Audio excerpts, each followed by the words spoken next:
आज हम युद्ध के गहरे पहलुओं के बारे में बात करने जा रहे हैं। ये वॉर इतनी डार्क थी कि इसमें अपने आप में ही एक काला सच छिपा हुआ था और कुछ अजीबोगरीब चीज होती रहती थी। यहाँ तक कि इंफॉर्मेशन को भी बंद दरवाजों तक सीमित रखा जाता था। हमें सबसे पहले देखना होगा कि एक नाजी डॉक्टर जोसेफ मेंगल की कैसे वो एक्सपेरिमेंट किया करते थे लोगों के ऊपर। हम ये भी देखें कैसे नाजी लोग पे मार्च किया करते थे, तब मैसेकर, जेनोसाइड और टॉर्चर किया करते थे। नाजी लोगों को प्रिजनर बनाकर काम किया करवाया जाता था जब तक कि उनकी जान न निकल जाए। ये सब दुर्घटनाएं जब होने लगी जब सेकेंड वर्ल्ड वॉर की शुरुआत हुई थी और उन सभी लोगों पे प्रिजनर बना के बायोलॉजिकल वॉरफेयर का यूज किया जाता था। यूनिट 731 एक ऐसा एरिया था जहाँ पे लोगों को पकड़ के खासकर नाजी लोगों पे एक्सपेरिमेंट किया जाता था, जैसे कि केमिकल और बायोकेमिकल वॉरफेयर। और जापानीज लोगों का मकसद था कि वे डेडली वेपन्स को बनाया जा सके। और इसी दौरान चाइना और जापान में युद्ध चल रहा था। करीब 3000 लोग, औरतें और चिल्ड्रन यानी बच्चों तक को भी टेस्ट किया गया था इस एक्सपेरिमेंट में माना गया था कि सबसे ज्यादा लोग चाइना के हैं, बट ये गलत था। इसमें जैसे लोग थे कोरिया के, मंगोलिया के और सोवियत यूनियन के।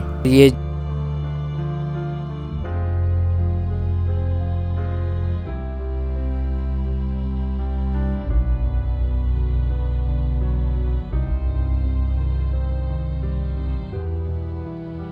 जापान में यूनिट थी ताकि लोगों पर एक्सपेरिमेंट किया जा सके। और एक्सपेरिमेंट भी किए जाते थे मानव शरीर पर ताकि जापानीज मिलिट्री समझ सके कि ये एक्सपेरिमेंट कितनी देर तक झेल सकते हैं। सबसे पहला एक्सपेरिमेंट था कोल्ड, जहाँ पे लोगों को बाहर खड़ा कर दिया गया इतनी भयानक सर्दी में जहाँ पे हजारों लोगों की मौत हो गई थी। 731 यूनिट में जापानीज लोग ये समझना चाहते थे कि बाकी लोग इस सर्दी को कितना झेल सकते हैं। यहाँ तक कि जापानीज आर्मी इतना ठंडा पानी गिरती थी लोगों पे ताकि उनका शरीर ठंड से जम जाए, और चेक करने के लिए शरीर पे डंडे मारा करते थे देखने के लिए ये जम गया है कि नहीं। यहाँ तक कि वहाँ के डॉक्टर भी लोगों पे गर्म पानी गिर दिया करते थे या अकेला छोड़ दिया करते थे एक कमरे में अनफ्रीज होने के लिए।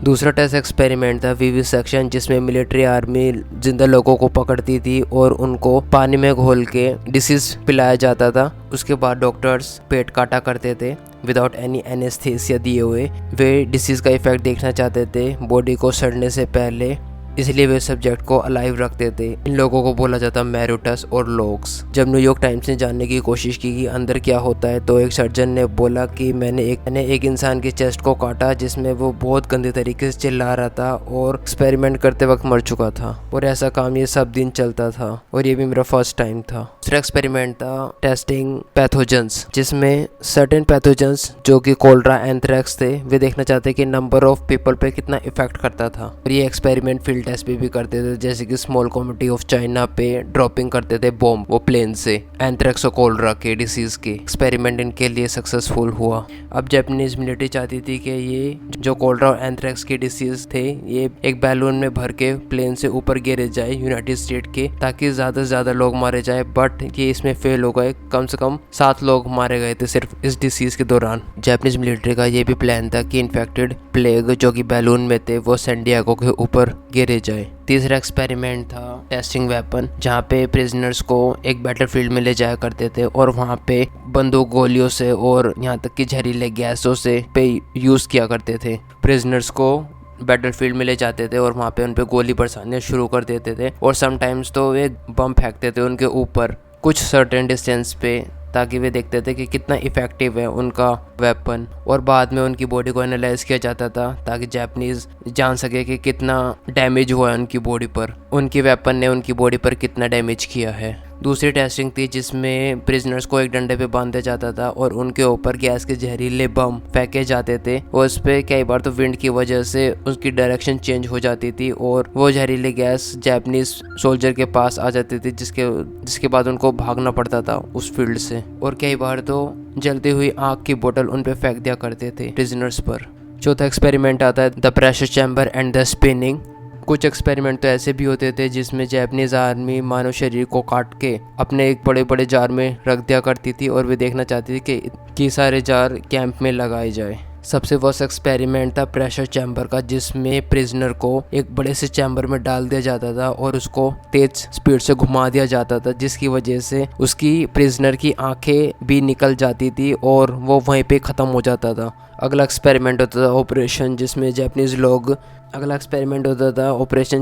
लोग अच्छे सर्जन को चाहते थे, बट सर्जन को चाहिए था एक लाइव सब्जेक्ट जिस पे वे ऑपरेशन कर सकते थे। और एक रिपोर्ट में पाया कि एक सब्जेक्ट के ऊपर एपेंडेक्टोमी का प्रयोग किया जाता था, जिसमें यानी कि आर्म को रिमूव कर दिया जाता था और बाद में ट्रैक्योटोमी भी किया जाता था। और इस एक्सपेरिमेंट को करने में 90 मिनट लगते थे और जब तक कि वो पेशेंट मर चुका होता था। और ये जो भी सर्जरी करता था ये एक स्टूडेंट डॉक्टर हुआ करता था एट दैट टाइम। और उस डॉक्टर ने मीडिया को ये बताया कि उसको कोई आइडिया नहीं था कि कैसे ऑपरेशन किया जाता है, बस ये सिर्फ ये एक प्रैक्टिस कर रहा था, यहाँ पे सर्जरी करने के लिए आया हुआ था। अगला एक्सपेरिमेंट था स्प्रेडिंग सिफिलिस, जिसमें एक्सपेरिमेंट के दौरान इंजेक्शन से डिसीज को डालते थे मानव शरीर के अंदर और उसको सेक्सुअल इंटरकोर्स करवाते थे फोर्सफुली और धमकाया जाता था अगर वे नहीं करेंगे तो उनको गोली मार दी जाएगी। और कई बार तो चिल्ड्रन भी इन्फेक्टेड हो चुके थे इस डिसीज से। इसका रीज़न ये था कि प्रिजनर्स के ऊपर विविसेक्ट किया गया था, वो भी वेरी स्टेजेस में। और जो डॉक्टर थे कैंप के, उनको अच्छी तरह पता था कि ये डिसीज कैसे अफेक्टेड हो गई थी बच्चों में।